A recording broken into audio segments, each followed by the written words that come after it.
It's a good thing that I'm planning to go on a book buying ban because what I have here could genuinely last me until next birthday.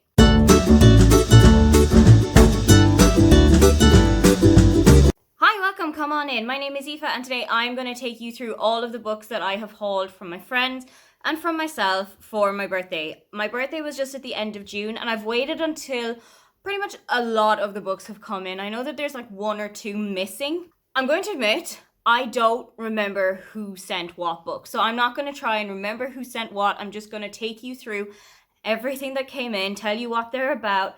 But thank you so much to everyone who contributed to this huge pile in front of me that you're about to see. There are so many books to get through, so let's get started with the first one, which is The Honey Don't list by Christina Lauren. This is going to be my fourth of Christina Lauren's books, and I have been really enjoying what I've read so far. I understand that this one is kind of like an Extreme Makeovers home edition kind of a romance, in that two people are putting a house back together and redesigning it and redeveloping it, and then they start falling for each other. Next on the list is The Woman Who Stole My Life by Marion Keyes. I haven't read this one yet. This is one of the few Marion books that I actually haven't gotten to round 2 yet.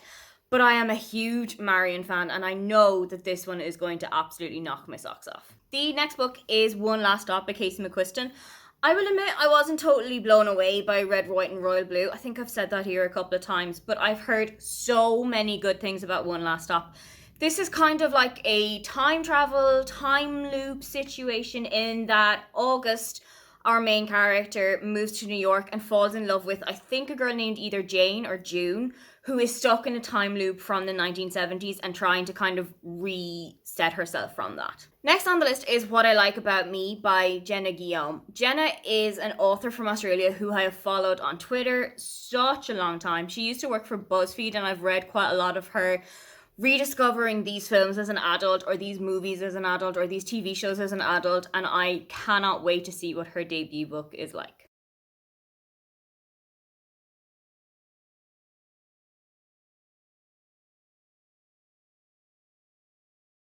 Next up is Dial A for Aunties by Jessie Sutano.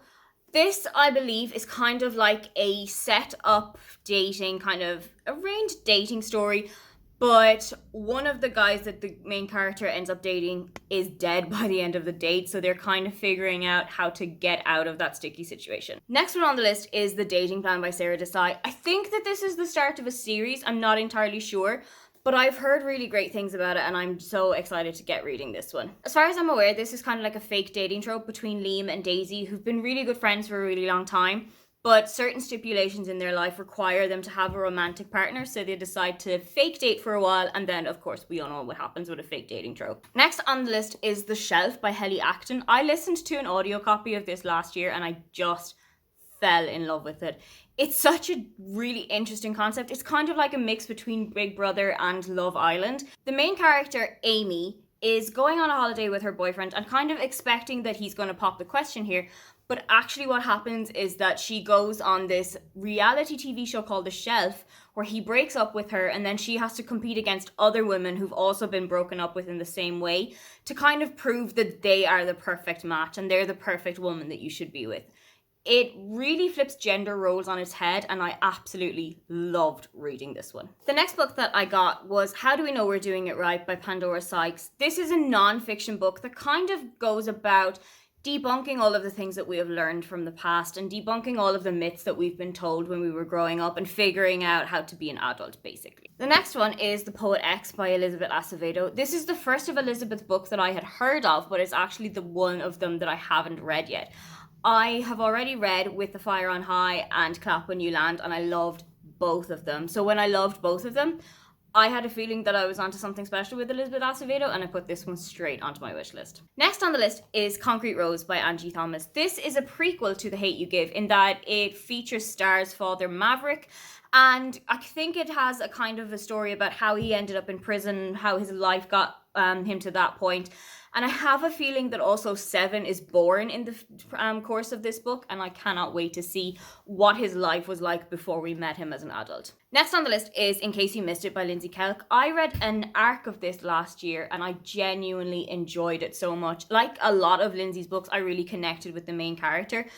So I had a feeling that I wanted a copy of this for myself, and thankfully somebody gifted this to me from my wish list for my birthday. Next one is another one that I have read an arc of, but wanted a main copy of it for myself, and that is People We Meet on Vacation by Emily Henry. This one follows Alex and Poppy, who have been best friends for about 10 years, and every year they go on holiday together.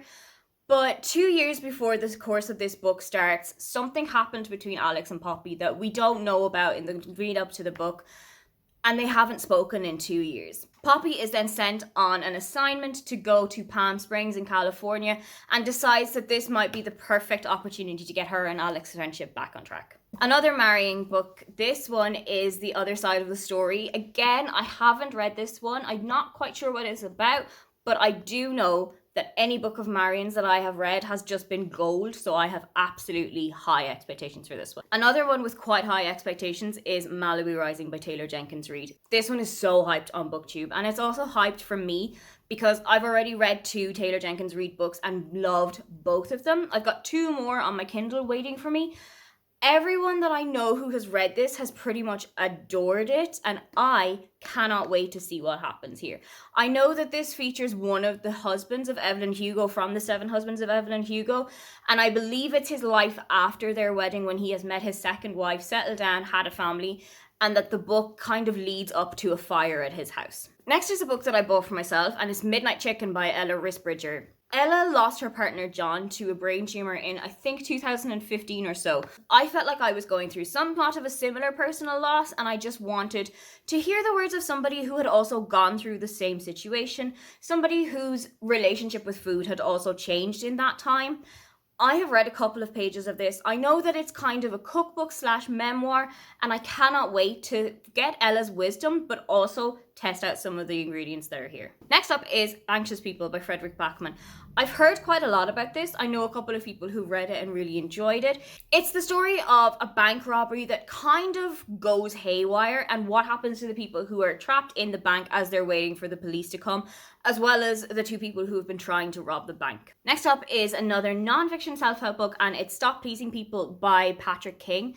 That is definitely something that I struggle with quite a lot. I kind of have a problem with saying no to people and always kind of setting myself on fire to keep other people warm. So I am genuinely hoping that this book is kind of going to draw me back a little bit from that. Next is Honey Girl by Morgan Rogers. I have heard so many things about this, and the second that I heard about this at the end of last year, I knew it was a book that I wanted to read. Our main character, Grace, has just recently finished her PhD and goes off to Vegas to celebrate that. But she wakes up the next morning having gotten married the night before to a woman she has absolutely no idea about, has never met, and they kind of try to build a life from there. Next up is Sex and Vanity by Kevin Kwan. I have read the first of the Crazy Rich Asians trilogy and I loved it. It's also such a fantastic film if you haven't seen that yet. I fell in love with Kevin Kwan's writing, and I cannot wait to see what it's like completely outside of that series, with the characters that I've already fell in love with the situations that I already know about. I cannot wait to see what it looks like outside of that. Speaking of series, I was also gifted 2 of the early books from one of my all-time favorite series so that I can start my physical collection of it. So I was given I Heart New York and I Heart Hollywood, both by Lindsay Kelk.